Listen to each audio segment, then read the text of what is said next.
এ মুসলমান ভাইরা,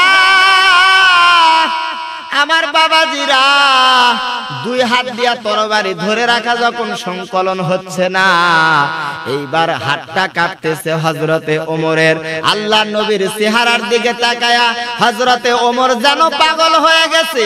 এইবার তরবারিটা নিয়া আল্লাহ নবীর কদমের সামনে রেখে ডাক দেয়া বলতেছে, নবী গো, আমার মন সাক্ষী দেয় এই মুহূর্তে মক্কার ভিতরে আমার মতো বেয়াদব আর একটাও নাই। ও নবী গো, এই যে 20 মাকা তরবারি আপনার কদমের কাছে আমি রাখছি, ও নবী, এই 20 মাকা তরবারি দিয়া আমার কল্লাটা আপনি উড়ায়া দেন। নবী আমার ডাক দেয়া বলে, ওমর, রাতের বেলায় তোমার জন্য আমার মালিকের কাছে দোয়া করেছি, তুমি চিন্তা করো না রে ওমর। আমার মন বলে আমার মালিক ইসলামের জন্য তোমাকে আমি নবীর খাদেম বানায়া দিছে। কোন মারহাবা। এ বাজার, হাবিব ইবনে মালিক এইবার 2 নাম্বার প্রশ্ন করতেছে, ও নবী, আপনি যদি সত্যিকার নবী হয়ে থাকেন এই মুহূর্তে আবার ওই 2 খণ্ডিত চারটা আপনি জোড়া লাগায়া দেন। নবী এইবার ইশারা করার সাথে সাথে সঙ্গে সঙ্গে 2 খণ্ডিত চার আবারও জমা হয়ে গেছে, জমাট হয়ে গেছে। জোরে কোন মারহাবা। ওয়ামা আরসালনাকা ইল্লা রাহমাতাল লিল আলামিন।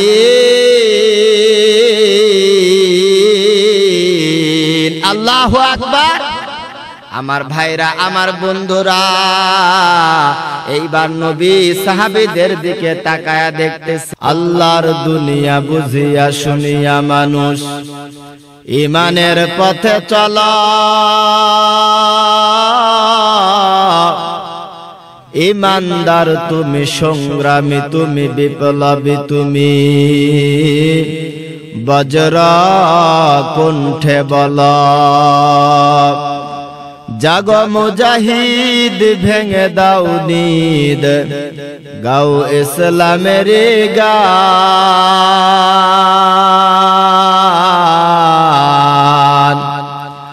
বামপন্থীরা আজে জোট বেঁধেছে করতে মুসলিম অপমান। আসছে পথে আধার নেমে, তাই বলে কি রইবি থেমে, বারে বারে জ্বলবি বাতি, হয়তো বাতি জ্বলবে না।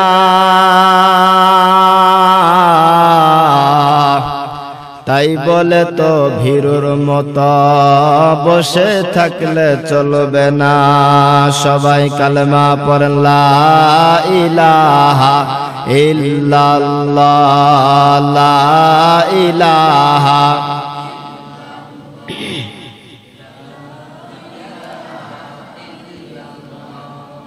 লা ইলাহা ইল্লাল্লাহ, লা ইলাহা।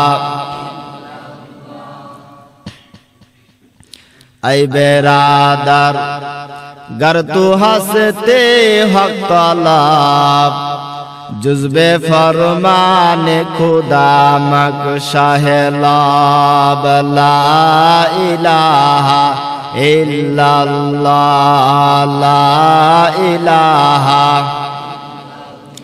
माशाल्लाह, ला इलाहा। সবাই জোরে জোরে আওয়াজ করে বলেন, লা ইলাহা ইল্লাল্লাহ, লা ইলাহা, লা ইলাহা ইল্লাল্লাহু মুহাম্মাদুর রাসূলুল্লাহ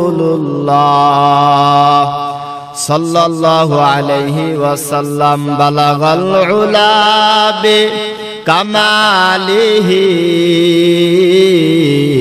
কাশাফাদ দুজা বি জামালিহি, হাসনাত জামিউ খিসালিহি, সাল্লু আলাইহি ওয়া আলিহি। বাবারা ভাইরা সবাই মোহাব্বতে বলেন বালাগাল উলা বি কামালিহি কাশাফাত দুজা বিজামালিহি হাসনাত জামিউ খিসালিহি সাল্লু আল্লাহুম্মা আমিন। জান্নাতের বাগান থেকে জান্নাতি মেহমানদেরকে সাথে নিয়া আমি গুনাহগার তোমার শাহী দরবারে হাত তুলেছি। মালিক, যেই দুইখানা হাত তোমার শাহী দরবারে তুলেছি, আল্লাহ গো এই দুইটি হাত দিয়া কত মানুষের কবরের উপরে মাটি উঠাইয়া দিছি, দুইটি পা দিয়া হেঁটে হেঁটে কত মানুষের জানাজায় শরীক হয়েছি। মালিক, জানি না রে মাওলা নিজের ডাক কখন এসে যায়। এই বাংলাদেশ থেকে মানুষ যখন বিদেশে যায়, আত্মীয় স্বজনরা পিছনে পিছনে কান্দি আর ডাক দিয়া বলে বিদেশের বাড়িতে গিয়া টেলিফোন করো, মোবাইল করো, আমাদের সঙ্গে যোগাযোগ রাখিও। কিন্তু মালিক মসজিদের বারান্দার থেকে খাটলি নিয়ে আইসা চকলেটের মোড়া দিয়া যখন নিয়ে যায়, শত শত মানুষ কান্দি, কোন মানুষ বলে না কবরের বাড়িতে গিয়া টেলিফোন করো, মোবাইল করো। মালিক, আমাদের জীবনের তামাম গুনাহ মাফ করিয়া দাও আল্লাহ গো। এই মাহফিলের মধ্যে যারা হাত উঠাইছে রব্বুল আলামিন, কার জানি মা নাই গো, কার জানি বাবা নাই। এমন মানুষ আছে কলিজার টুকরা সন্তানকে কবরস্থ করে বুকের উপরে মাটি চাপা দিয়া বাড়ির মধ্যে এসে বারিন্দার মধ্যে গড়াগড়ি দিয়া কান্দি, ডাক দিয়া বলে আব্দুল্লাহর মা, আজকের থেকে এই ঘরটা খালি হয়ে গেল রে আব্দুল্লাহর মা। আব্দুল্লাহর মা এই ঘরটার দিকে তাকায়া দেখ, আজকের থেকে ঘরটা খালি হয়ে গেল। আল্লাহ গো, কার জানি কে অন্ধকার কবরের মধ্যে শুয়ে আছে, মেহেরবানি করিয়া সকল আর সকলকে মাফ করিয়া জান্নাতের উচ্চ মাকাম দিয়া দাও। রব্বুল আলামিন এই মাহফিলকে কবুল আর মঞ্জুর করে নাও আল্লাহ। এই মাহফিল আমাদের সকলের জন্য নাজাতের জরিয়া বানায়া দাও। সুবহান রাব্বিকা রব্বিল ইজ্জাতি আম্মা ইয়াসিফুন ওয়া সালামুন আলাল মুরসালিন ওয়ালহামদুলিল্লাহি রাব্বিল আলামিন। আলহামদুলিল্লাহ, দিনাজপুর জেলার আজকের এই মোবারক মাহফিলের সম্মানিত সুযোগ্য অভিজ্ঞ সভাপতি সাহেব উপস্থিত রয়েছেন। এ জাতির শ্রেষ্ঠ সন্তান, জাতীয় সম্পদ, ইমান ইমারতের অতন্ত প্রহরী, বাংলার জেন্দা শাহজালাল হযরত উলামায়ে কেরাম উপস্থিত রয়েছেন। বিভিন্ন দিক ও বিভাগ থেকে ছুটে আসা ইসলাম প্রেমিক, কোরআন প্রেমিক মুসলমান ভাইরা অদূরে সদূরে অবস্থান করছেন। সুতি সাদি অবলা সরলা, দোয়ার খুনি মাথার মুনি, সর্বগুণে গুণান্বিতা মহিলা মা ও বোনেরা, আসুন দলমত নির্বিশেষে আল্লাহ সুবহানাহু ওয়া তাআলার দরবারে আলিশানে কালিমাতুশ শুকরিয়া আদায়ের লক্ষ্যে জবান ছেড়ে আমরা সকলেই বলছি আলহামদুলিল্লাহ। সালাতু সালাম পেশ করছি সেই মহান ব্যক্তিত্বের সৌজন্যে। আল্লাহ সুবহানাহু ওয়া তাআলা দয়া করে মায়া করে লৌহে মাহফুজ থেকে পবিত্র কোরআনুল কারীম নামের তোহফা দীর্ঘ 25টি বছরে আপনার আমার নবীর উপরে নাযিল করে দিয়ে গোটা পৃথিবীর মুসলিম জাতিকে ধন্য করে দিলেন। আসুন সেই বিশ্ব নবীর জান্নাতি কদম মোবারকে আমাদের সালাতু সালাম পেশের লক্ষ্যে বাংলার এই প্রান্তর থেকে মদিনার উদ্দেশ্যে সকলেই বলছি সাল্লাল্লাহু আলাইহি ওয়াসাল্লাম। সম্মানিত দিনী ভাই সকল, আমি আপনাদের খেদমতে পবিত্র কোরআনুল কারীমের একটি আয়াতে কারিমা তেলাওয়াত করেছি। এরই পাশাপাশি লক্ষ লক্ষ হাদিসের ভিতর থেকে যাচাই করে বাছাই করে নির্বাচিত করে আপনাদের খেদমতে একখানা হাদিস তেলাওয়াত করলাম। আল্লাহুল মুস্তাআন ওয়া বিয়াদিহিত তাওফিক। মহান মুনিব যদি তার এইগুলো বেকায়দা বউ যদি চলে যায় তাহলে এটা তো মুসিবত।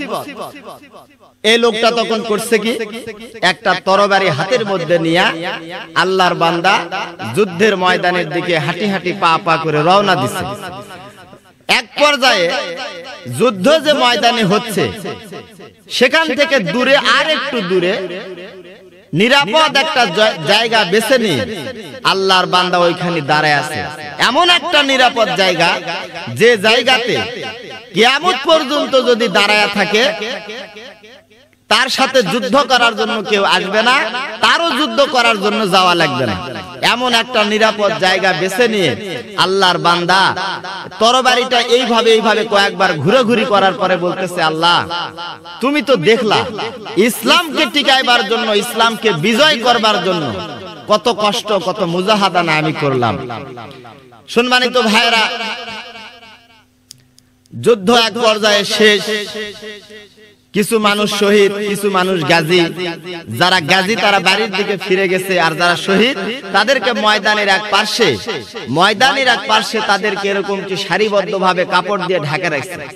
এই আল্লাহর বান্দা করছে কি, এই শহীদের কাতারে গিয়া শহীদের শরীর থেকে রক্ত হাত দিয়া নিয়া তার চেহারার মধ্যে মাইখা আল্লাহর বান্দা তাদের কাতারে শুয়ে পড়ছে। বিবি সাহেবা দেখতেছে, কি রে স্বামী আসে না, যারা গাজী তো তারা আসলো, এর মধ্যে তো আমার স্বামীকে দেখি না, নিশ্চয় আমার স্বামী শহীদ হয়ে গেছে। আল্লাহর বান্দি খুশি মন নিয়ে চিন্তা করতেছে, আমার মালিক যদি কিয়ামতের দিন আমাকে বলে, আমি বলবো আমি একজন শহীদের বিবি। শহীদকে দেখার জন্য, স্বামীকে দেখার জন্য আল্লাহর বান্দি এইবার ময়দানের মধ্যে গেছে। গিয়া দেখে শহীদরা মাঠের এক ধারে এক সাইডে শোয়া আছে। আল্লাহর বান্দি কাপড়টা উঠাচ্ছে আর একজন একজন করে দেখতেছে। দেখতে দেখতে এক পর্যায়ে সামনের দিকে যাচ্ছে আর দেখতেছে, স্বামী চিন্তা করে, কি রে শুনছিলাম যে শহীদ হলে আল্লাহ পাক তার জন্য হুর দিবে, তো এইটা কি হুর নাকি? আবার চিন্তা করতেছে, না এটা তো আমার বিবির মতো লাগতেছে। এক পর্যায়ে আল্লাহর বান্দি কাছে চলে আসছে। আসার পরে এরকম জিজ্ঞাসা করতেছে যে এই শহীদ বেচারা জিজ্ঞাসা করতেছে, তুম কোন হো? আল্লাহর বান্দি তখন বলতেছে, মে হুর হো। তখন এই লোকটা, এই যে ভান ধরা শহীদটা বলতেছে যে তোমাকে তো হুরের মতো লাগে না, আমার বইয়ের মতো লাগতেছে। বলে না আমি হুর, বলে না আমার বইয়ের মতো লাগে। তো বিবি সাহেব দেখলে তো এটা বেকায়দার শহীদ। বিবি সাহেব তখন বলতেছে, স্বামী যেইসা শহীদ এইসা হুর, চলেন আপনি যেমন শহীদ হয়েছে এই ময়দানে আল্লাহ পাক ঠিক আমাকে তেমনি হুর আপনার কাছে পাঠিয়ে দিয়েছে। চলেন, আপনার আর ভান করে থাকা লাগবে না, চলেন আমরা বাড়ির দিকে যাই। সম্মানিত হাজিরিন, বলেন তো এইরকম শহীদের কোন মর্তবা আল্লাহর কাছে আছে? এ ভাইরা কথা বলেন, আছে? গরিব মানুষ রিকশা চালায় খায়, দুপুর বেলা বাড়িতে আসছে। বাড়িতে আসিয়া এই ভ্যানটা রাখা যখন বাড়ির মধ্যে ঢুকছে, গা থেকে শার্টটা খুলতেছে, শার্ট হাতের মধ্যে নিয়ে বিবি সাহেবা বলতেছে, স্বামী আমি তোমাকে খুব ভালোবাসি। স্বামীর মনটা খুশি। এরপরে গোসলের পানি উঠিয়ে দিচ্ছে, আবার বলতেছে, স্বামী আমি তোমাকে খুব ভালোবাসি। এরপরে ভাত যখন উঠিয়ে দিচ্ছে তখন বলতেছে, স্বামী আমি তোমাকে খুব ভালোবাসি। তরকারি উঠায় দিচ্ছে, তখনও বলতেছে, স্বামী আমি তোমাকে খুব ভালোবাসি। এবার এই ভ্যান চালক স্বামী আবার যখন বের হয়ে যাচ্ছে, এই ভ্যানের উপরে উঠছে, ঠিক এমন সময় তার বিবি সাহেবা ভ্যানের সামনে গিয়া ডাক দিয়া বলতেছে, স্বামী আমি তোমাকে খুব ভালোবাসি। আচ্ছা বলেন তো ভাইজান, এতবার ভালোবাসি শুনতে কি মেজাজটা গরম হয় না? স্বামী তখন বলতেছে যে জরিনা, তুমি যে ভালোবাসি ভালোবাসি বলতেছো, এই ভালোবাসিটা কি আসলে তোমার অন্তর থেকে নাকি মুখ থেকে? জরিনা তখন বলতেছে, স্বামী আপনি বুঝেন নাই, এটা আমার মুখের কথা। সম্মানিত ভাইরা বলেন তো, মুখের ভালোবাসা দিয়া কি কোনো দাম আছে? এ ভাইরা কথা বলেন, দাম আছে? এই দুইটা দৃষ্টান্ত আপনাদেরকে কেন দিলাম? এই দুইটা দৃষ্টান্ত এই জন্য দিলাম, একটা কথা শোনাবার জন্য। সম্মানিত ভাইরা, সেই কথাটা কি আপনারা শুনবেন না? বলে দেব সেই কথাটা। জামাই গেছে শ্বশুর বাড়িতে, দুপুরের খাবার সময় শাশুড়ি আম্মা জামাইকে ঠিকঠাক মতোই খাওয়াচ্ছে। ইন দি মিন টাইমে শ্বশুর আব্বা চলে আসছে বাড়ির ভিতরে, এসে বলতেছে, কিরে জামাইকে একটু ভালো করে খাবার টাবার দিছো? বিবি বলতেছে, হ্যাঁ ঠিকঠাক মতোই খাবার দিছি। তো শ্বশুর বলতেছে, জামাইকে আর 2 টুকরা দাও না গোশত। বলতেছে, না আব্বা আমি আর খাইতে পারবো না, আমাকে আর দিতে বলেন না। শ্বশুর বলতেছে, তাহলে জামাইকে সিরিমসি দাও। এ বেটা তখন বলতেছে, আম্মা আপনি এতক্ষণ পর্যন্ত যা খাওয়ালেন আলহামদুলিল্লাহ, এই সিরিমসি আমি জীবনে কোনোদিন খাইনি, সিরিমসি খাওয়ার মতো জায়গা আমার পেটের মধ্যে নাই। সম্মানিত ভাইরা, আসলে সিরিমসি কি খাওয়ার জিনিস? সিরিমসি হলো হাত পরিষ্কার করার জিনিস, হাত ধোয়ার জিনিস। কিন্তু এই বেটা বুঝেনি, না বুঝা বলতেছে, আম্মা সিরিমসি আপনি আমাকে আর দেন না, আমি সিরিমসি আর খাবো না। সম্মানিত ভাইরা, আমাদের মুরব্বী আহমদ শফি সাহেব যখন বলেছিলেন, বক্তব্য দিয়েছিলেন, সকল শিক্ষা প্রতিষ্ঠানে পর্দার ব্যবস্থা করতে হবে। এক শ্রেণীর শিক্ষিত কুলাঙ্গার অভদ্র মহিলারা, নাস্তিকের বাচ্চারা না বুঝে এরা রাস্তাঘাটে যেখানে সেখানে এরা বিভিন্ন রকমের সমাবেশ, মিটিং, মিছিল করে তারা এইরকম আমাদের মুরব্বী আহমদ শফি সাহেবের কথার বিরোধিতা করেছে এবং ব্যঙ্গোক্ত করেছে। আজকের এই মাহফিল থেকে বলতে চাই, আপনারা খবর নিয়ে দেখবেন, যারা আমাদের মুরব্বী আহমদ শফি সাহেবের বিরোধিতা করে বক্তব্য দিয়েছে, আমার ভাইরা, আমার বন্ধুরা, খবর নিয়ে দেখেন, এরাই হলো তসলিমার দিন থেকে ফোটা বাচ্চা, এরাই হলো আবু জাহেলের গোষ্ঠী। কথা বলেন ঠিক কিনা? সম্মানিত ভাইরা, আজকের এই মাহফিল থেকে আমরা সরকারকে বলতে চাই, যদি আমাদের মুরব্বী আহমদ শফির কথাকে সামনে রেখে, আলেম ওলামার কথাকে সামনে রেখে পর্দার যথাযথ ব্যবস্থা শিক্ষা প্রতিষ্ঠানে করা হতো, আজকে আমার বোন নুসরাত জাহান রাফির মতো একজন মেয়েকে ধর্ষণের কলঙ্কারি নিয়ে দুনিয়া থেকে কবরে যাওয়া লাগতো না। কথা বলেন ঠিক কিনা? সম্মানিত ভাইরা, তাহলে আবারও ফিরে আসি, মুখ দিয়া ভালোবাসি ভালোবাসি, এ ভালোবাসার কোনো দাম আছে? তাহলে আমরা রসুলের সুন্নতকে, রসুলের সুন্নত আদর্শকে আমরা অন্তর দিয়া ভালোবাসবো। রাজি আছি না ভাই ইনশাআল্লাহ? কারা অন্তর দিয়া নবীকে ভালোবাসলো এবং কি পরিমাণে তাদের দাম বাড়লো, এরই উপরে আজকের আলোচনা হবে। এরই উপরে যদি আজকের কিছুক্ষণ আলোচনা হয়, সম্মানিত ভাইরা, আপনাদের কি কোনো সমস্যা আছে? এ ভাইরা কথা বলেন, সমস্যা আছে? তাহলে এরই উপরে আলোচনা করি না, কি বলেন আপনারা? তাহলে একটা তাকবীর দিয়ে আপনারা ফ্রেশ হয়ে যান, আলোচনা শুরু হবে ইনশাআল্লাহ। লিল্লাহে তাকবীর। সব ভাইরা বলেন লিল্লাহে তাকবীর। বাস আমার ভাইরা, আমার বন্ধুরা, আল্লাহর নবী সাল্লাল্লাহু আলাইহি ওয়াসাল্লাম বসে আছেন সাহাবীদেরকে নিয়া। এমন সময় আমার নবী ডাক দিয়া বললেন, সাহাবীরা তোমাদেরকে একটা খুশির সংবাদ, একটা আনন্দের সংবাদ আমি নবী দিতে চাই। সাহাবীরা ডাক দিয়া বললেন, নবী গো, ইয়া রাসূলুল্লাহ, ইয়া হাবিবাল্লাহ, কি সংবাদ আমাদেরকে শোনাবেন নবী? আপনি তাড়াতাড়ি আমাদেরকে বলেন। মুসলমান বন্ধুরা রে, এইবার আল্লাহর নবী সাল্লাল্লাহু আলাইহি সাল্লাম ডাক দিয়া বললেন, এ সাহাবীরা, জান্নাতের প্রত্যেকটা দরজা থেকে একজন করে ফেরেশতা আহ্বান করবে আল্লাহর বান্দারে আমার ভিতর দিয়া জান্নাতের মধ্যে প্রবেশ করো, আমার ভিতর দিয়া জান্নাতের মধ্যে প্রবেশ করো। এ সাহাবীরা বলো তো দেখি ওই লোকটার নামটা তোমরা বলতে পারবানি? সাহাবীরা ডাক দিয়া বললেন, নবী গো, ও নবী আপনি বলে দেন কোন সাহাবীটাকে এমন করে আহ্বান করা হবে? আল্লাহর নবী সাল্লাল্লাহু আলাইহি সাল্লাম ডাক দিয়া বললেন, সাহাবীরা জান্নাতের প্রত্যেকটা দরজা থেকে একজন করে ফেরেশতা আহ্বান জানাবে। ও সাহাবীরা, ওইটা অন্য কোন সাহাবী নয়, ওইটা হলো আমার সাহাবী হযরতে আবু বকর। জোরে কোন মারহাবা। আমার ভাইরা, আমার বন্ধুরা, এই কথা শোনার সাথে সাথে হযরতে আবু বকর সিদ্দিক রাদিয়াল্লাহু তাআলা আনহু খুশি হয়ে গেলেন। আমার বন্ধুরা, আমার ভাইরা, হযরতে আবু বকর সিদ্দিক ছিলেন 1 নাম্বার সাহাবী।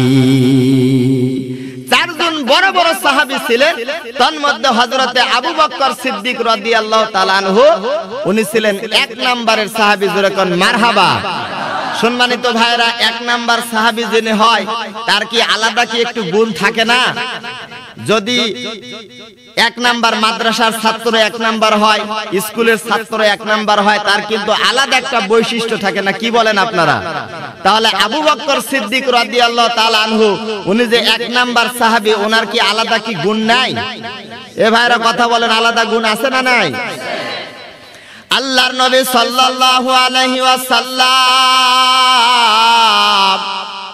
একটা চাদর বিছায়া ডাক দিয়া বললেন, সাহাবীরা রে, সাধ্য অনুযায়ী এই চাদরের মধ্যে তোমরা দান করো। সমস্ত সাহাবী যার যার মতো বাড়ির মধ্যে চলে গেল। আমার ভাইরা, আমার বন্ধুরা, সবাই বাড়ি থেকে যার যার সাধ্য মতো চাদরের মধ্যে যখন দিল, এইবার আল্লাহর নবী সাল্লাল্লাহু আলাইহি সাল্লাম ডাক দিয়া বললেন, উসমান তুমি বাড়ির মধ্যে কি রেখে এসেছো, আর চাদরের মধ্যে আমি নবীর জন্য কি দিয়েছো? হযরতে উসমান ডাক দিয়া বলে, নবী গো, আমার সম্পদকে 3 ভাগে ভাগ করেছি, 2 ভাগ বাড়ির মধ্যে রেখে এসেছি, 1 ভাগ নবী আপনার এই চাদরের মধ্যে আমি দিয়েছি। এইবার আল্লাহর নবী ডাক দিয়া বললেন, আলী গো, তুমি বাড়ির মধ্যে কি রেখে এসেছো আর এখানে কি দিয়েছো? এইবার হযরতে আলী বললেন, এইবার হযরতে ওমর বললেন। এমন সময় আল্লাহর নবী ডাক দিয়া বললেন, আবু বকর তুমি বাড়ির মধ্যে কি রেখে এসেছো আর এখানে কি দিয়েছো? মুসলমান বন্ধুরা রে, এইবার হযরতে আবু বকর সিদ্দিক রাদিয়াল্লাহু তাআলা আনহু ডাক দিয়া বললেন, নবী গো, আমার বাড়ির মধ্যে যা সম্পদ ছিল সম্পূর্ণ সম্পদগুলো আপনার রুমালের মধ্যে, চাদরের মধ্যে আমি দান করেছি। আজ জিবরাইল ডাক দিয়া বলে, নবী গো, আপনার আল্লাহ আপনাকে নির্দেশ দিয়েছে আসমানের দিকে আপনি একবার তাকান। এইবার বিশ্বনবী সাল্লাল্লাহু আলাইহি সাল্লাম আসমানের দিকে যখন তাকিয়েছেন, আল্লাহর নবী তাকায়া দেখে সমস্ত ফেরেশতারা তারা কি করতেছে? আমার বাজান রে, খেজুর পাতার পোশাক পরে তারা আনন্দ করতেছে। মারহাবা কোন? আল্লাহর নবী ডাক দিয়া বললে, জিবরাইল, ফেরেশতাদের এই সাজ কেন দেখা যায়, এত আনন্দ কেন দেখা যায়? জিবরাইল ডাক দিয়া বলে, নবী গো, আপনার 1 নাম্বার সাহাবী হযরতে আবু বকর সিদ্দিক রাদিয়াল্লাহু তাআলা আনহু আপনার হুকুম পেয়ে বাড়ির মধ্যে গেছে, আপনার মোহাব্বতে কিছু মাল নিয়ে আসবে। বাড়ির মধ্যে দেখে কোনো মালপত্র পাওয়া যায় না। এমন সময় হযরতে আবু বকরের বিবি তার শরীরের পোশাকটা খুলে পোশাকটা খুলে দিয়েছে। ডাক দেয়া বলে, স্বামী গো, আপনি বাজারে বিক্রি করে এর যা মূল্য হয় নবীকে আপনি দিয়া দিবেন। হযরতে আবু বকরের বিবি তার শরীরের পোশাকটা খুলে দিয়া খেজুরের পাতার চাটাই তার পড়েছে। এই কারণে আল্লাহ রাব্বুল আলামিন সমস্ত ফেরেশতাকে এই নির্দেশ দিয়েছে, কোন সুবহানাল্লাহ, লা ইলাহা ইল্লাল্লাহ, জোরে লা ইলাহা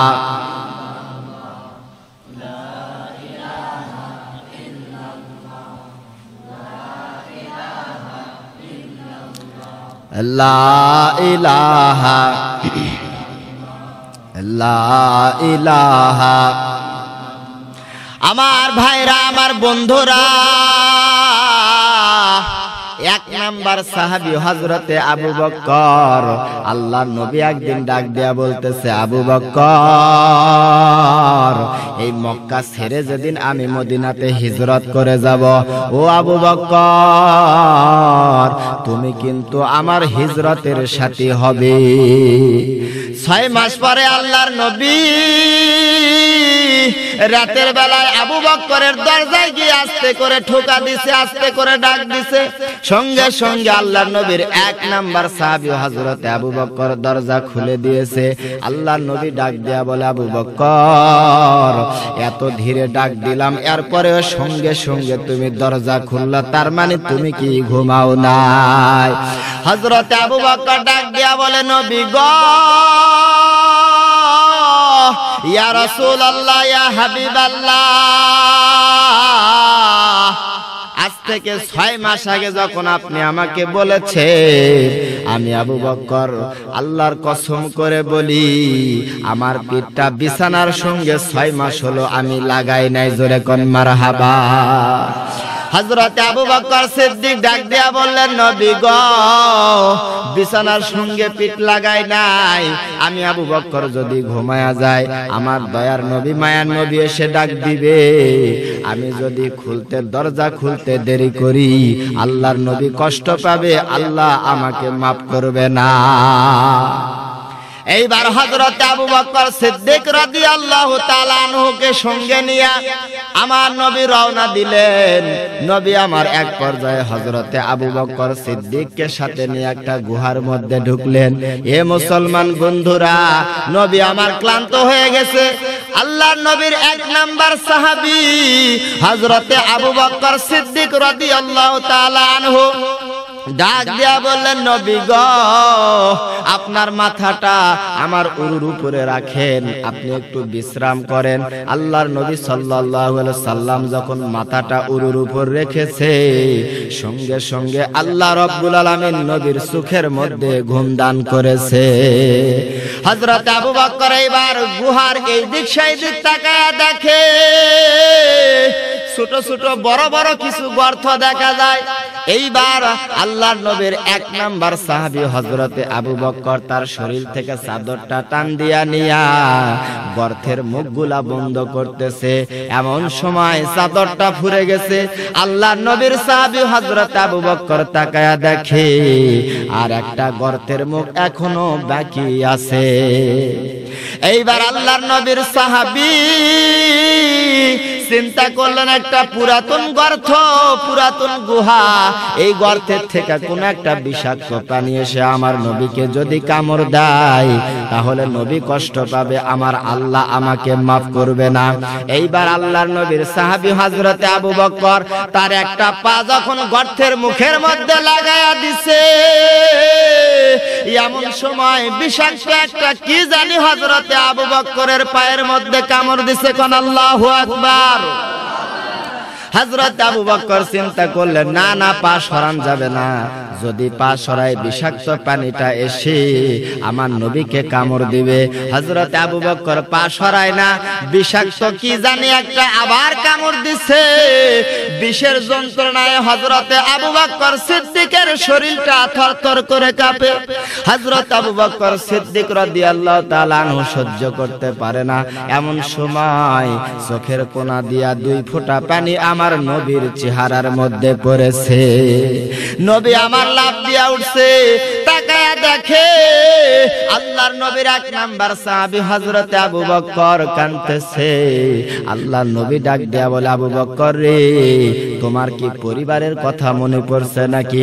আল্লাহর নবীর সাহাবী হযরত আবু বকর ডাক দেয়া বললেন, ইয়া রাসূলুল্লাহ, ইয়া হাবিবাল্লাহ, আমার পিতামাতা আপনার পদধূলিতে কুরবান হয়ে যাক গো নবী, আমার কারো কথা মনে পড়ে নাই। আল্লাহর নবী ডাক দেয়া বলে, তাহলে এমন করে কান্দো কেন? হযরতে আবু বকর সিদ্দিক ডাক দেয়া বলে, নবী গো, এই যে আমার শরীরে চাদর ছিল, এই চাদর দিয়া গর্তের সমস্ত মুখগুলা বন্ধ করে দিয়েছি, আর একটা মাত্র গর্ত বাকি আছে। এই গর্তের মুখটা বন্ধ করার জন্য আমি আবু বকর যখন আমার পাটা লাগাইয়া দিছি, কি জানে কামড় দিচ্ছে গো নবীজি, আমি সহ্য করতে পারি না। এই জন্য আমার শরীরটা থরথর করে কাঁপতেছে বিষের যন্ত্রণায়। ও নবী, আমার চোখ থেকে 2 ফোঁটা পানি আপনার চেহারার মধ্যে পড়েছে। ইয়া রাসূলুল্লাহ, ইয়া হাবিবাল্লাহ, আমি আবু বকরকে আপনি মাফ করে দেন। আল্লাহর নবী ডাক দেয়া বলে, আবু বকর রে, পাটা সরাও তো দেখি। আল্লাহর নবীর সাহাবী যখন পা সরাইছে, কালো রঙের একটা সাপ গর্তের ভিতর থেকে বাহির হয়ে আসছে। আমার ভাইরা, আমার বন্ধুরা রে, আল্লাহর নবী ডাক দেয়া বলে, সাপ রে, আমার সাহাবীকে তুমি কেন কামড় দিয়েছো? সাপ ডাক দেয়া বলে, ইয়া রাসূলুল্লাহ, ইয়া হাবিবাল্লাহ, এই গর্তের মধ্যে অনেক দিন পরে কেন জানি একটা সুন্দর গন্ধ আমার নাকের মধ্যে ঢুকে যায়। এই গন্ধ কোথা থেকে আসলো? এইটা দেখার জন্য যখন আমি আসতে চেয়েছিলাম, আপনার 1 নাম্বার সাহাবী হযরত আবু বকর সমস্ত গর্তের মুখগুলা বন্ধ করেছে। একটা মুখ খালি দেখা যায়, সেইটাও পা দিয়া যখন বন্ধ করেছে। এইটার মধ্যে কামড় দিয়েছি, তার মানে হযরত আবু বকরের পাটা যেন সরায়া দেয়। হযরত আবু বকর পা যখন সরায় না, আমি আবার কামড় দিলাম, তাও পা সরায় না। আল্লাহর নবী ডাক দেয়া বলে, আবু বকর, বিষের যন্ত্রণায় ছটফট করতেছো, আমি নবীকে কেন ডাক দাওনি? হযরত আবু বকর ডাক দেয়া বলে, নবী গো, আবু বকরের জীবন চলে যাবে, কিন্তু আল্লাহর নবীর বিশ্রামের ব্যাঘাত হযরতে আবু বকর ঘটাইতে পারে না। এইবার আল্লাহর নবী ডাক দেয়া বলে, আবু বকর রে, তোমার পাটা আগায়া দাও। পাটা আগায়া দিছে। নবীর মুখ থেকে লালা বাহির করে, থুতা বাহির করে নিয়ে যখন ক্ষতস্থানের মধ্যে লাগায়া দিছে, সঙ্গে সঙ্গে সমস্ত বীজগুলা পানি হয়ে গেছে। কোন সুবহানাল্লাহ। রহমাতুল লিল আলামিন নবী, রহমাতুল লিল আলামিন নবী, কোরআনে প্রমাণ, উম্মত বিনে কে বুঝিবে আমার দয়ার নবীর শান। জোরে কোন মারহাবা। নবী আমার মদিনারে বলবো, আমার আল্লাহ ভালোবেসে নামটি দিলেন হাবিবে রাসূল। আল্লাহু আকবার। নবী আমার মদিনারে বলবো, আমার আল্লাহ লাভেন করে নামটি দিলেন মুহাম্মদ রাসূল। এই নবীকে ভালো না বাসলে থাকবে না ঈমান, উম্মত বিনে কে বুঝিবে আমার দয়ার নবীর শান। জোরে কোন মারহাবা। আমার ভাইরা, আমার বন্ধুরা, এইবার হযরতে আল্লাহর নবী সাল্লাল্লাহু আলাইহি সাল্লাম সাহাবীদের দিকে তাকায়া দেখে, আল্লাহর নবী তাকায়া দেখে হযরতে ওমরের মনটা কেন জানি বেজার দেখা যায়। আমার নবী ডাক দিয়া বললেন, সাহাবীরা রে, আমি নবী স্বপ্নের মধ্যে দেখি বিশাল বড় একটা সুন্দর বালাখানা, জান্নাতের বালাখানা দেখা যায়। আমি এই সুন্দর বালাখানা দেখার জন্য আমি নবী এই বালাখানার মধ্যে গিয়া দেখি একটা সুন্দরী রমণী সুন্দর করে ওযু করতেছে। ডাক দিয়া বললাম, রমণী, এই জান্নাতের মালিক তুমি নাকি গো? আল্লাহর বান্দে ডাক দেয়া বললেন, নবী গো, এই জান্নাতের মালিকটা আমি না, এই জান্নাতের মালিক হলো আপনার একজন সাহাবী। মারহাবা কোন। নবী আমার ডাক দেয়া বললেন, সাহাবীরা, এই জান্নাতের মালিককে, এই রমণী কোন সাহাবীর কথা বলছে তোমরা জানো না? সাহাবীরা বললেন, ইয়া রাসূলুল্লাহ, ইয়া হাবিবাল্লাহ, আপনি বলে দেন কার এই জান্নাতটা? আমার নবী ডাক দেয়া বললেন, সাহাবীরা, এই সুন্দর জান্নাতের মালিক যিনি, তার নাম হলো হযরতে ওমর। এইবার হযরতে ওমর মুস্কি দিয়া হাসলে। হযরতে ওমর জান্নাতের মালিক হয়ে গেল। জোরে কোন সুবহানাল্লাহ। দারুন নদুয়ার বৈঠকে বড় বড় কাফেরেরা উপস্থিত আছে। নেতা আবু জাহেল ডাক দেয়া বলে, আব্দুল্লাহর বেটা মুহাম্মাদের কাল্লা কাটতে হবে, কে পারবে? কোন যুবক আছে? এ যুবকেরা একজন দাঁড়ায় যাও, কেউ যদি এই কাজটা করতে পারে শুনে রাখো, শুনে রাখো, আমি তোমাদের নেতা বলে দিয়ে যাই, ওই যুবককে আমি 100টা লাল উট তাকে পুরস্কার দিয়া দিব। 100টা লাল উট তাকে পুরস্কার দিব।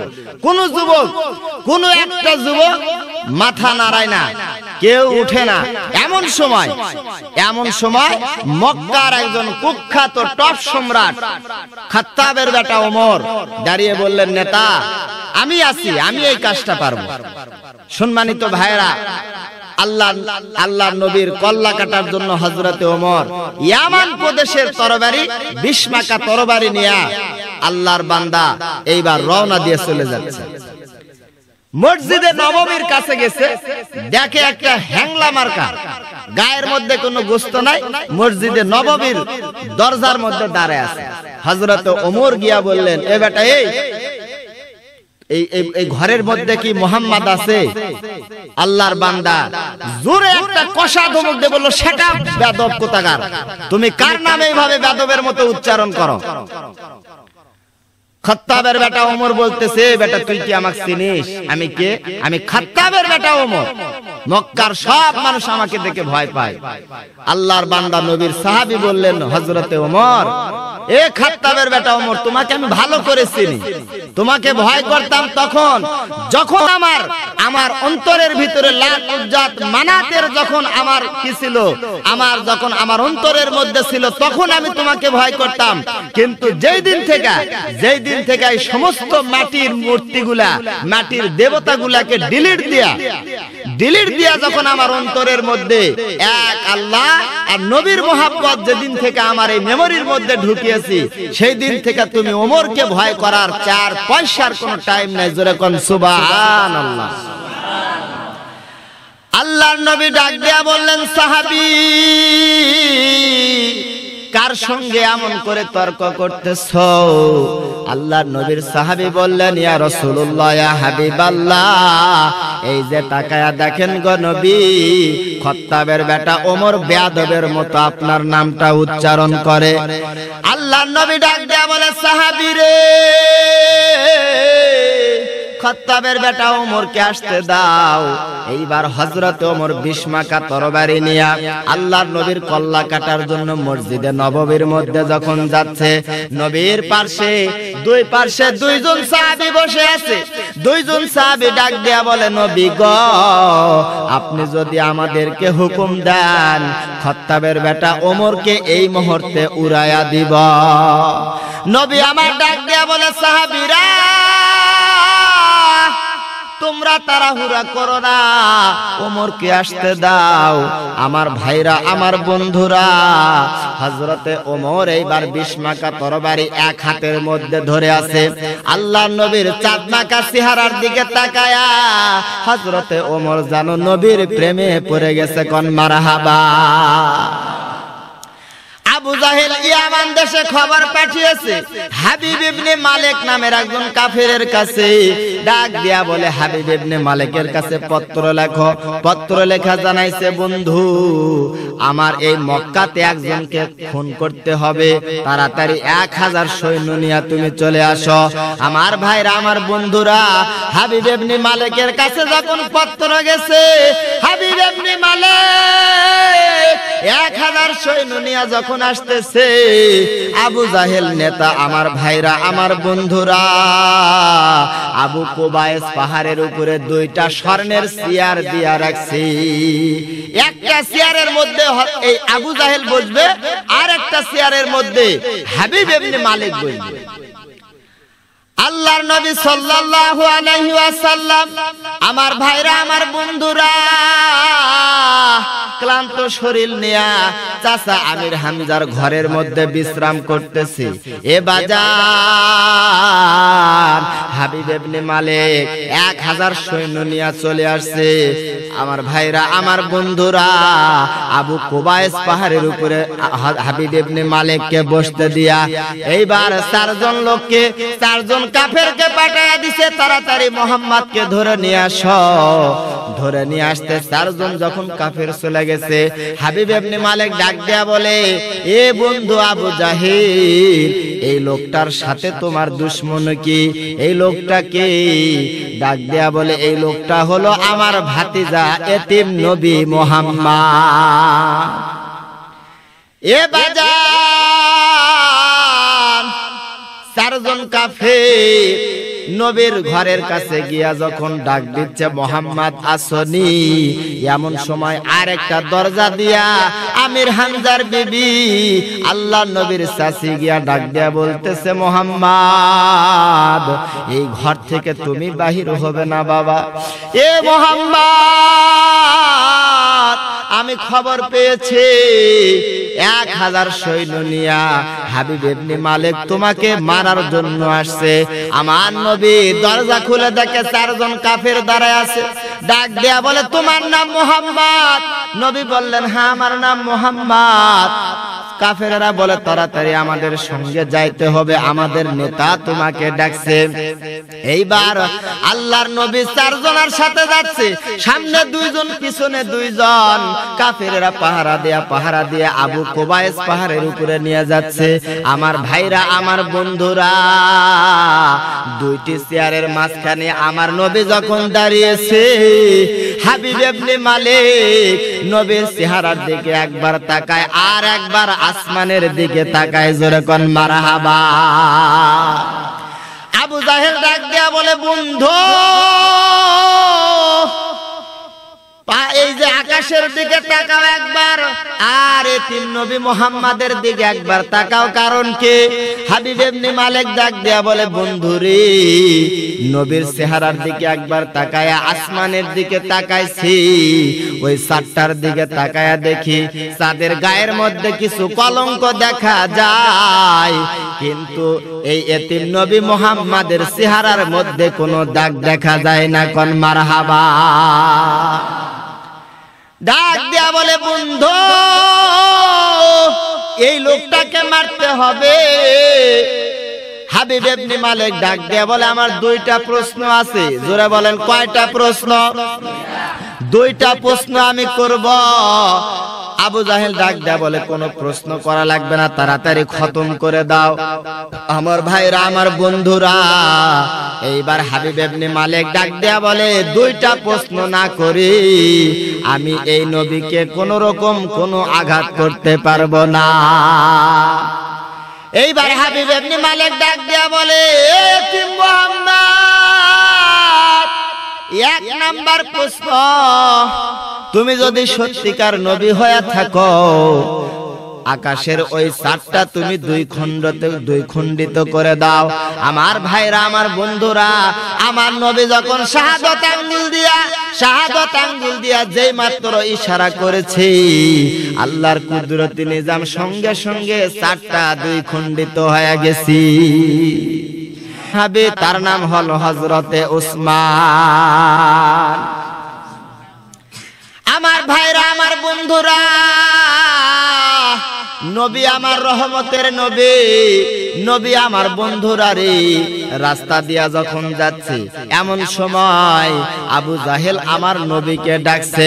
নবী আমার চিন্তা করে, না না, এই লোকটার কথা শোনা যাবে না, যে লোকটাকে এতবার দাওয়াত দেওয়ার পরে ইসলাম গ্রহণ করে না, কলেমা পড়ে না, এই লোকটার কোনো কথা আমি শুনতে চাই না। এইবার নবী আমার চলে যাচ্ছি, আবু জাহেল বড় একটা চোক্কা পাথর নবীর মাথা বরাবর মারছি। পাথরটা মাথার মধ্যে না লাইগা, পাথরটা যখন ঘাড়ের মধ্যে লাগছে সঙ্গে সঙ্গে ফিনকি দিয়া রক্ত বাহির হয়েছে। আমার ভাইরা, আমার বন্ধুরা, গুহার ভিতরে যায় নবী দোয়া করে, আল্লাহ আবু জাহেল আমাকে চিনে নাই, আল্লাহ তুমি রাগ হয়া মক্কার উপরে গজব দিও না। আবু জাহেল পাথর মারে আর নবী গর্তের ভিতরে যায় কি করে? দোয়া করে। এটা হলো নবীর চরিত্র, নবীর স্বভাব। আর আমাদের স্বভাব কি? আমাদের স্বভাব হলো এক লোকে বিবাহ করবে, বিবাহ করবে তো একজনের কাছে গিয়া বলতেছে, ভাইজান আপনার তো ঘোড়া আছে, তো ঘোড়াটা আমাকে দেন, আমি বিবাহ করে এসে আবার আপনাকে দিয়া দেব। লোকটা বলতেছে, না আমি তোমারে দিব না। চলে গেছে, হাইটা বিয়ে করতে গেছে, বিয়ে করে চলে আসছে। আসার পরে সবা বেরাতের রাত্রিতে সারা রাত ইবাদত করার পরে ভোরবেলাতে দোয়া করতেছে, আল্লাহ আজকের এই সবে বরাতের রাতের বিনিময়ে, ইবাদতের বিনিময়ে তোমার কাছে আমি কিচ্ছু চাই না। আল্লাহ আল্লাহ একটা জিনিস আমি তোমার কাছে আবদার করি, ওই যে বেটা বিয়ে করবার যাবো আমার ঘোড়া চাইছে, ঘোড়া দেয়নি, আল্লাহ আমি এই মসজিদ থেকে বাড়ায় যেন শুনে ওর ঘোড়াটা মারা গেছে। দেখেন কেমন ভালো চরিত্র আমাদের। মসজিদের মধ্যে কিসের দোয়া করে? ঘোড়া মারার দোয়া করে। ফজরের নামাজ পড়ে বাড়ির মধ্যে আসছে, আসার পরে ওর মা কাঁদতেছে, তো বলতেছে, মা তুমি কান্দো কেন? বলে যে বাবা তোমার একটা সুন্দর একটা নাদুস নুদুস একটা গাভী ছিল না? বলে হ্যাঁ ছিল তো। তো কয় যে তোমার ওই গাভীটা মারা গেছে। তখন এই ছেলেটা বলতেছে, আল্লাহ আমি করলাম কি আর তুমি করলা কি? সম্মানিত হাজিরিন, এইটা হলো আমাদের চরিত্র, এইটা হলো আমাদের চরিত্র। আমরা আমাদের এমন চরিত্র দেখেন, বক্তায় বক্তায় মিল নাই, হুজুরে হুজুরে মিল নাই। সম্মানিত ভাইরা, আমাদের ভিতরে এই স্বভাবটা আছে। নবীকে আবু জাহেল পাথর মারছে, প্রত্যেকটা নবীর শরীরের মধ্যে আল্লাহ পাক 40 জন পয়গাম্বরের শক্তি আল্লাহ পাক একজন নবীর, আমাদের নবীর শরীরের মধ্যে দান করেছে। কোন সুবহানাল্লাহ। নবী যদি রাগ করে তার এই হাতটা দিয়া আস্তে করে আবু জাহেলকে যদি একটা থাপ্পড় দিত, আবু জাহেল কি বাঁচতো? এবার কথা বলেন, বাঁচতো? আবু জাহেল বাঁচতো না। নবী রাস্তা দিয়া যাচ্ছে, রুকানার সঙ্গে দেখা। রুকানা হলো আরবের বীর পুরুষ, কুস্তি খেলোয়াড়। নবীর সঙ্গে দেখা। রুকানা বলতেছে, আপনি নাকি নবী?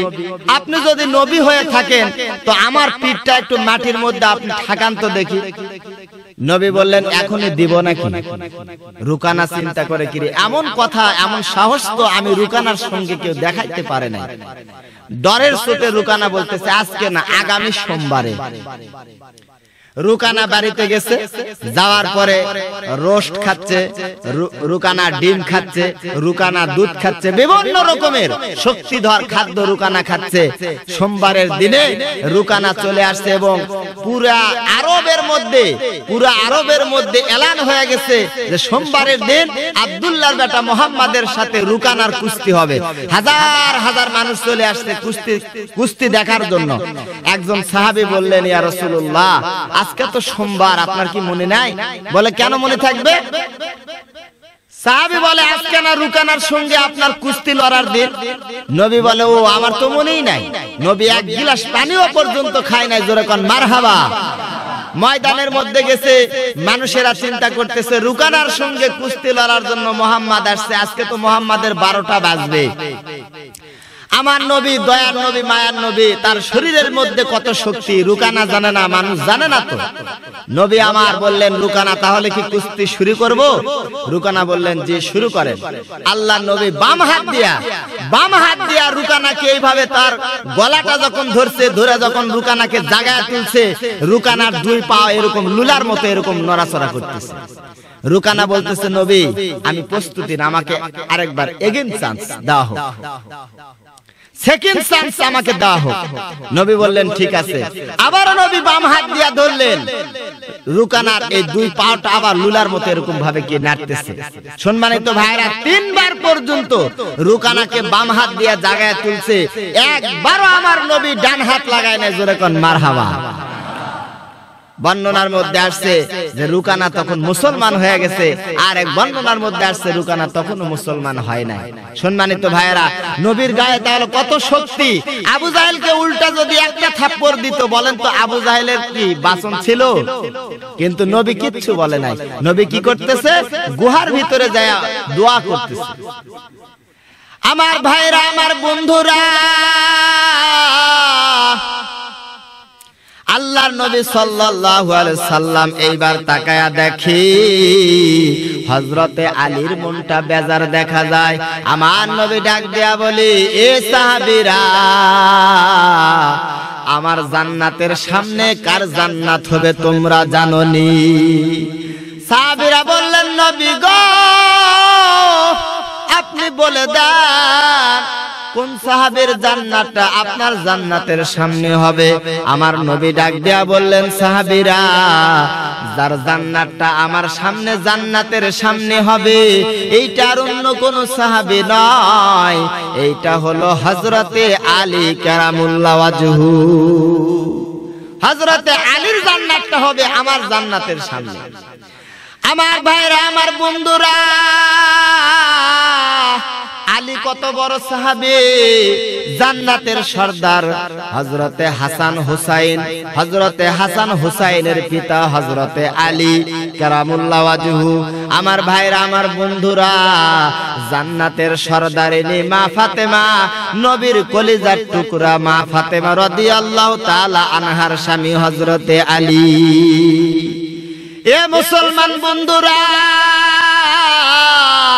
নবী আমার ইসলামের দাওয়াত নিয়ে তায়েফের ময়দানে গেছে। তায়েফের যুবকেরা, দুষ্ট যুবকেরা নবীর গায়ে পাথর মারতেছে।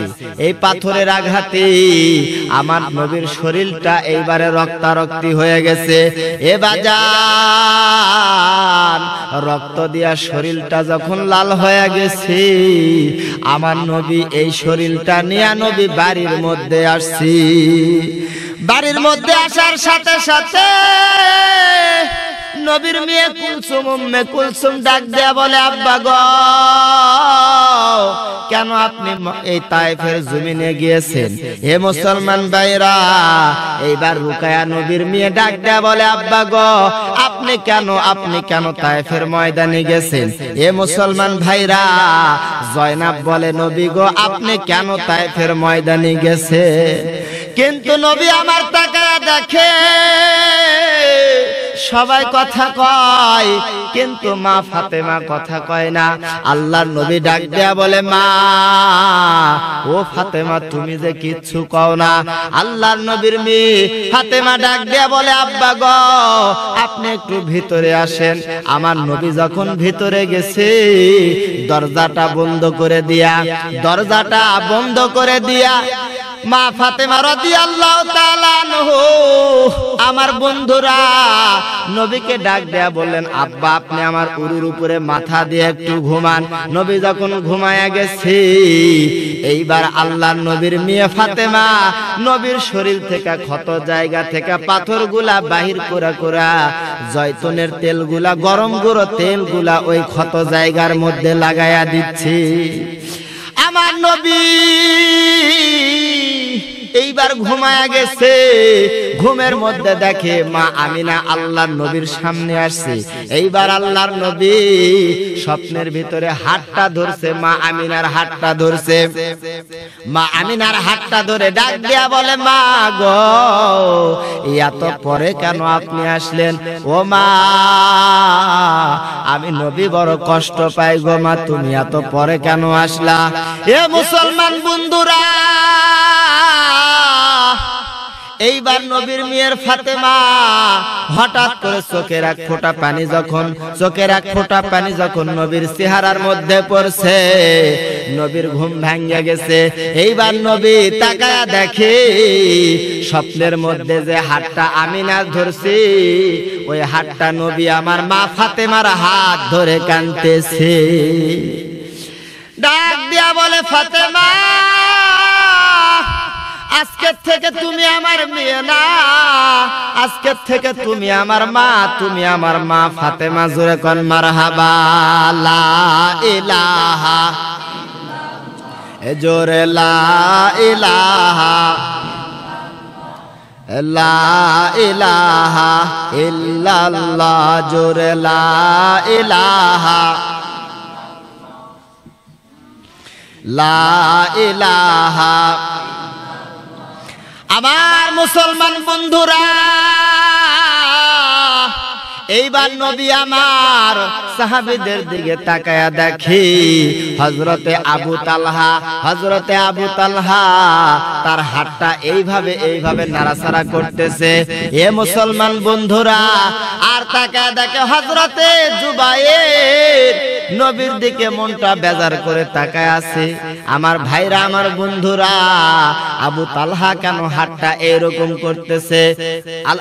আবু তালহা হাতটা এই জন্য এরকম করতেছে, যুদ্ধের ময়দানে গেছে, খুন্দকের যুদ্ধে আল্লাহর নবীকে আব্দুল্লাহ বিন কুনিয়া নামের একজন কাফের যখন আমার নবীকে আঘাত করছে, আমার নবী অজ্ঞান হয়ে বেহুশ হয়ে একটা গর্তের মধ্যে পড়ে গেছে। সাহাবীরা তাকায় দেখে নবীকে আর দেখা যায় না। নবী গেল কই গো, নবী গেল কই? আমার ভাইরা, আমার বন্ধুরা, সমস্ত যুদ্ধের ময়দানে সাহাবীদের কান্নার রোল পড়ে গেছে। আজ কানে গো মাতম জারে, আজ কানে গো মাতম জারে, সোনার মদিনায় নূর নবীজি কামলেওয়ালা নাই রে দুনিয়ায়, নূর নবীজি কামলেওয়ালা নাই রে দুনিয়ায়। নবীজির ওয়াফাত শুনিয়া কান্দিয়া বেলাল গেল বেহুশ হইয়া, কান্দিয়া কান্দিয়া তারা মাটিতে লুটায়, নূর নবীজি সাল্লিওয়ালা নাই রে দুনিয়ায়। সবাই বলেন, আজ কানে গো মাতম জারে, আজ কানে গো মাতম জারে, সোনার মদিনায় নূর নবীজি কামলেওয়ালা নাই রে দুনিয়ায়। আমার মুসলমান বন্ধুরা, সাহাবীরা পাগল হয়ে গেছে, নবীকে দেখতে পায় না, সাহাবীরা পাগল হয়ে গেছে।